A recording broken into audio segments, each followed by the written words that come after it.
Salut à tous, c'est Pank Dachano, bienvenue sur cette vidéo qui aujourd'hui va parler hypnose et vol. Donc je vous avais certainement lu des articles, vous m'en avez envoyé pas mal et je vous remercie concernant ce qu'ils appellent vol sous hypnose. Là je vous prends un article de La Voix du Nord, sachant que ça se passe dans le Nord, il y a des articles sur Europe 1 et autres.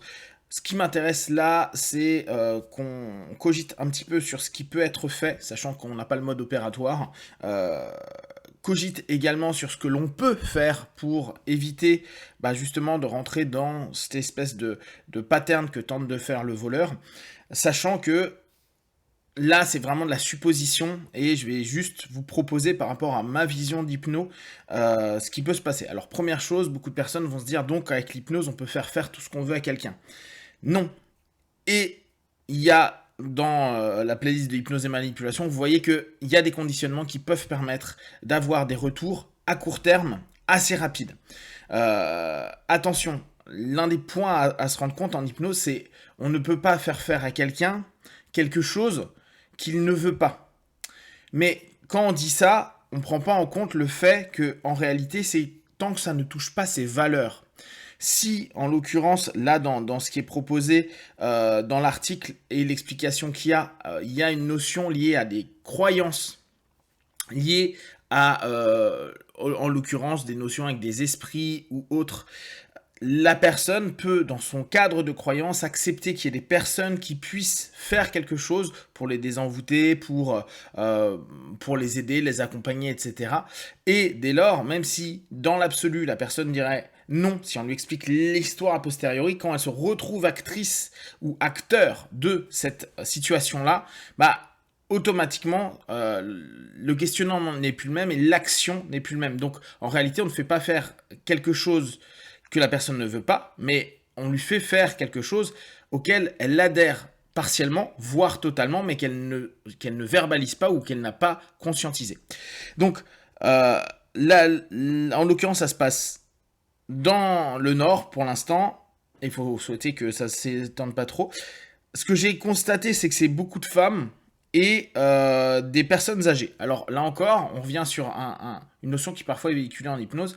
L'hypnose fonctionne moins bien sur les personnes âgées, chose que moi je n'adhère pas du tout. Jerry Kine il disait beaucoup ça, moi je suis pas ok avec ça dans le sens où si on arrive à toucher justement les croyances de la personne, c'est assez facile, de par son expérience, de pouvoir rentrer dans une routine où ça fait petit à petit sens pour lui tout ce qu'on va lui proposer.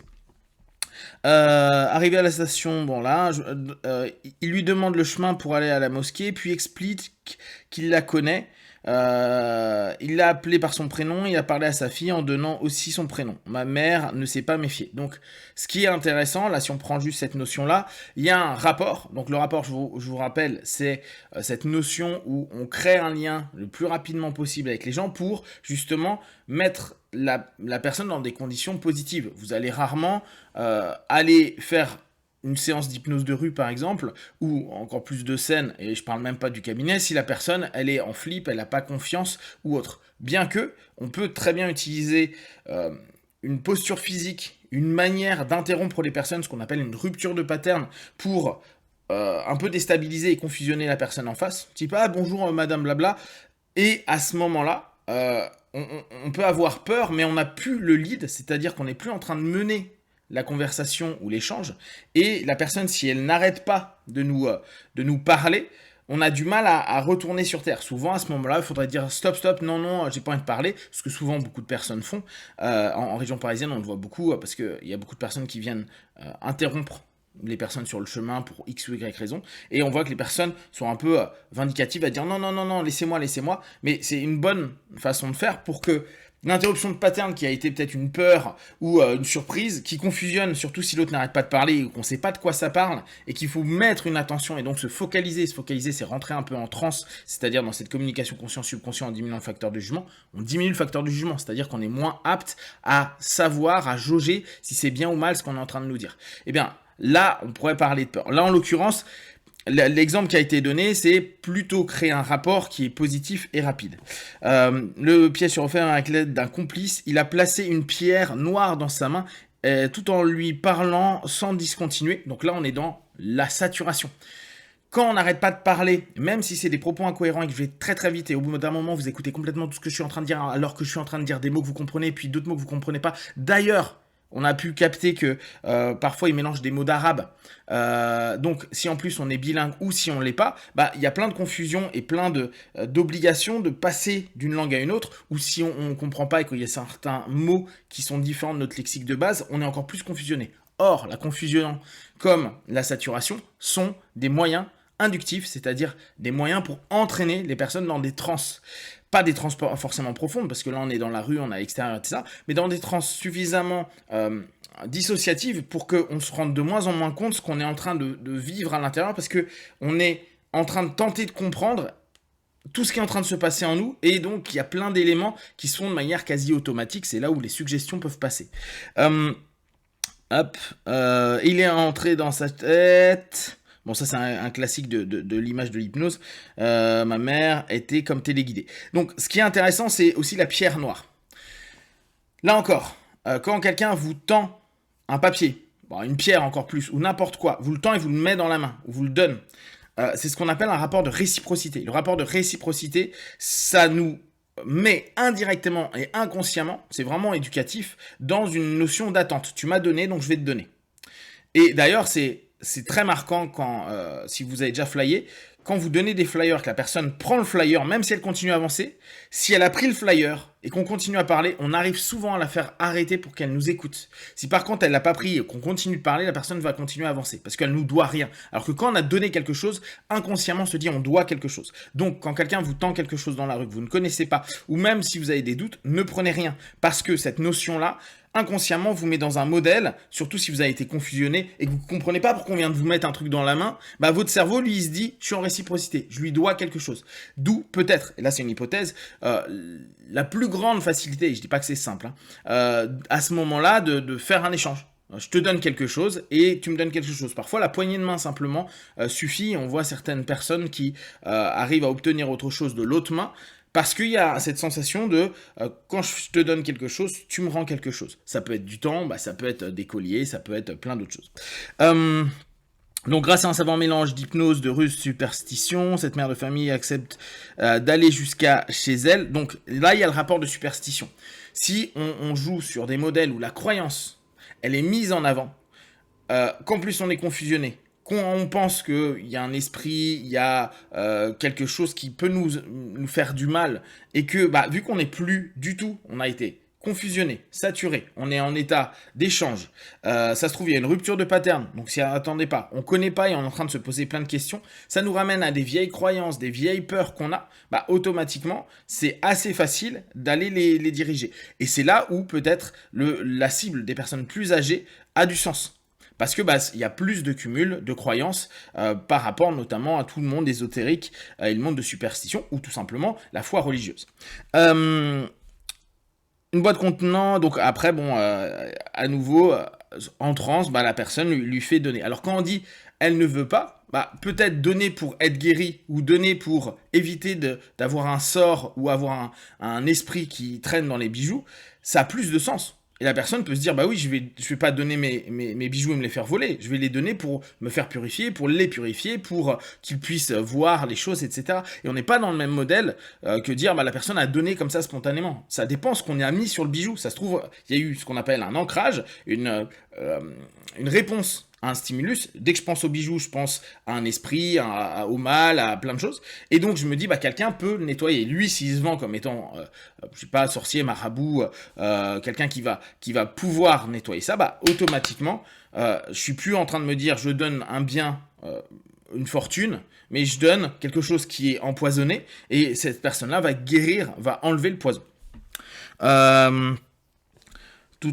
ok, il l'attendait en bas de l'immeuble, donc ce qui est logique, hein, s'il suit. Il a pris les bijoux dans la boîte, il a été jusqu'à essayer de dépouiller en prenant directement les... Alors là, en plus, il suffit que le gars, il soit solide. Il est devenu une figure d'autorité, pensez bien, une figure d'autorité est quelque chose d'hyper important. Si elle a, dans la croyance, suivi... Donc après, tout dépend comment la personne a déroulé son blabla, mais vu qu'il confusionnait, s'il se fait passer pour un marabout, un sorcier, un maître énergéticien ou je ne sais pas quoi, il y a une figure d'autorité. Si en plus la personne parle sur des valeurs qu'on connaît et on se dit bah oui effectivement il y a des sorts, il y a de l'énergie, il y a plein de choses, bah automatiquement on se dit cette personne la connaît, puis elle sait ce que je sais, puis apparemment elle connaît bien et en plus vu qu'on est confus, le facteur de jugement étant diminué, on n'est pas capable de savoir si c'est un bon ou un mauvais ou si c'est un escroc ou si c'est réellement quelqu'un de sincère. C'est ça la grande complexité quand on est en transe, c'est pouvoir jauger. Et si le gars n'arrête pas de parler, on n'a pas le temps de réfléchir pour jauger et donc retrouver notre facteur de jugement.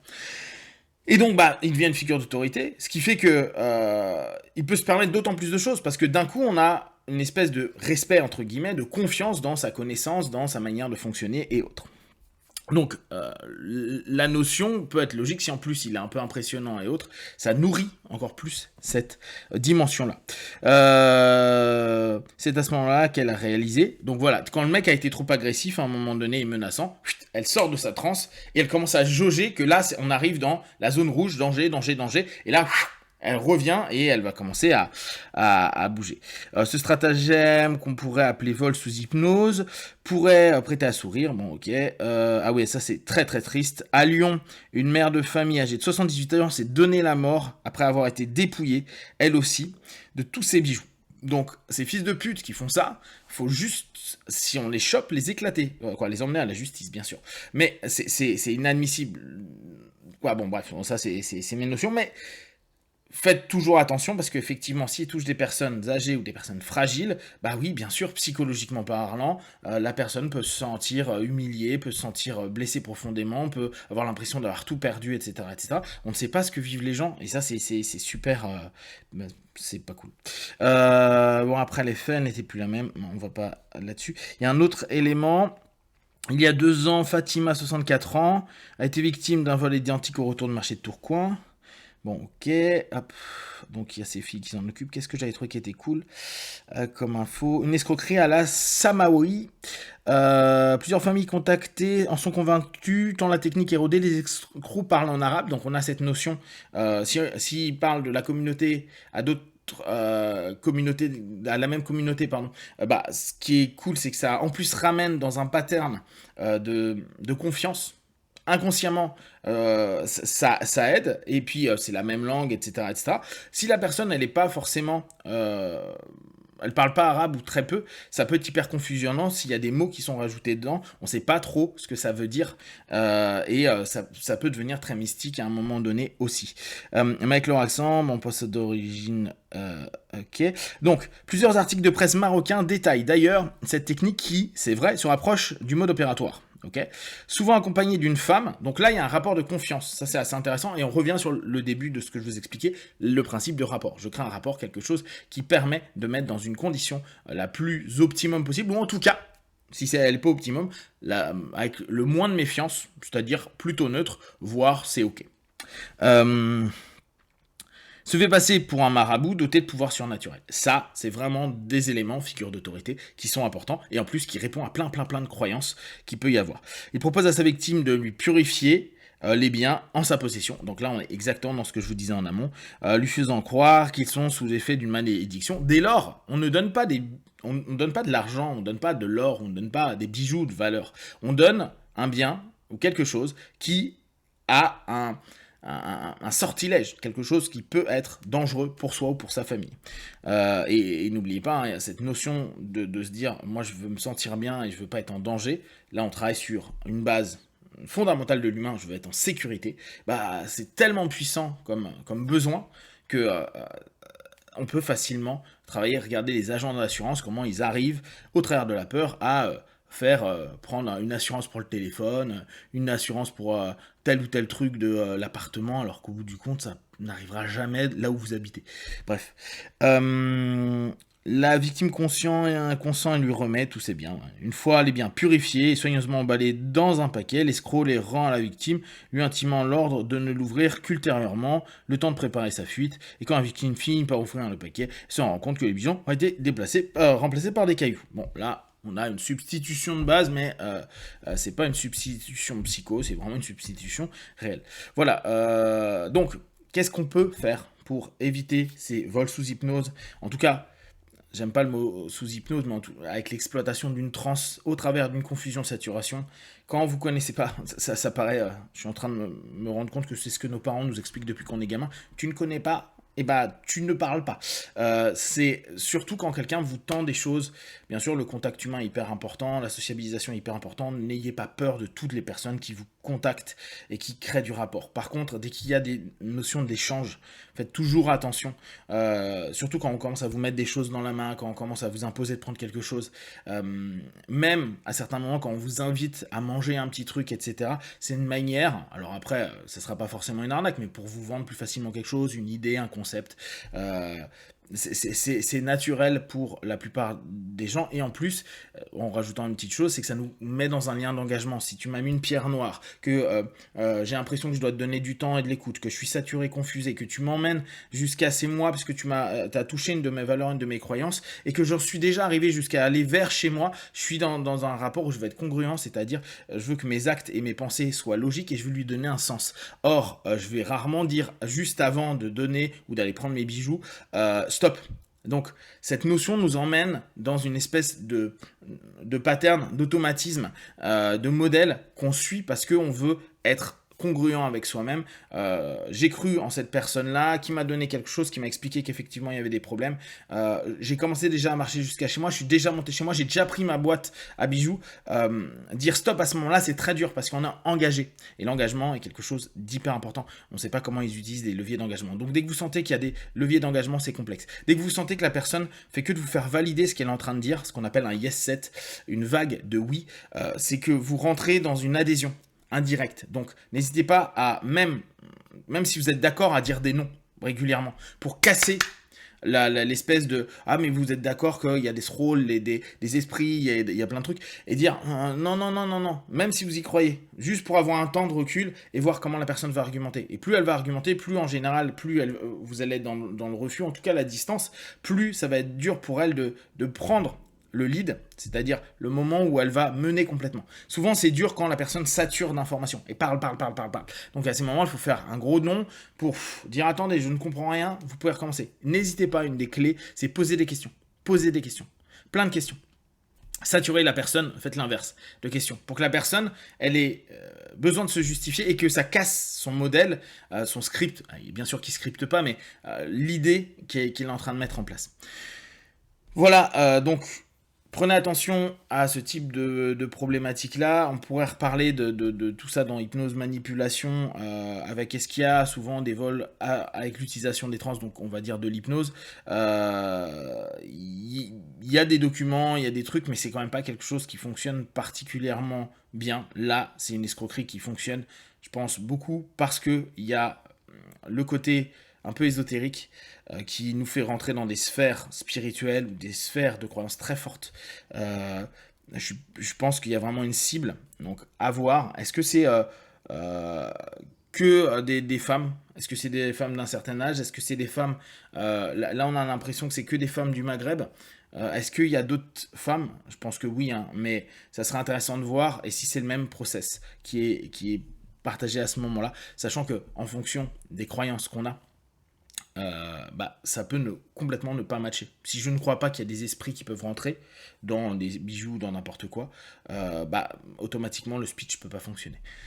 Si vous avez des questions, des remarques, vous les partagez sur Facebook, YouTube. Si vous avez besoin de plus de détails, vous n'hésitez pas pour que peut-être avec juste moi ce que je comprends de ça, je puisse vous donner des infos. Le but étant que vous puissiez vous apaiser par rapport à ça, cogiter au travers de ça si vous êtes praticien ou autre, et trouver des voies de sortie si à un moment vous sentez que c'est un peu compliqué. Et bien sûr, comme d'habitude, de tout ce que je propose, ne prenez que ce qui est bon et juste pour vous tester, observer, analyser et conclure. Be one, ciao.